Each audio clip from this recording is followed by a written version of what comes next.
அரசு துறைகளில் ஜாக்கிம் எனப்படும் இஸ்லாமிய மேம்பாட்டுத்துறை அதிகாரிகளின் பங்கு இஸ்லாமிய நிகழ்ச்சிகளை நடத்துவது மட்டுமே.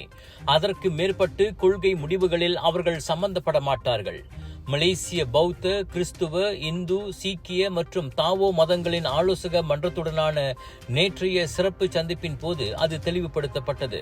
அவ்விவகாரத்தில் அம்மன்றத்தின் ஐயத்தை போக்கும் வகையில் தேசிய ஒற்றுமை அமைச்சர் ஏரன் ஆகோ டாகாங் மற்றும் சமய விவகாரங்களுக்கான பிரதமர் துறை அமைச்சர் நைம் மோக்தார் இருவரும் நேரில் பங்கேற்று அவ்விளக்கத்தை அளித்தனர்.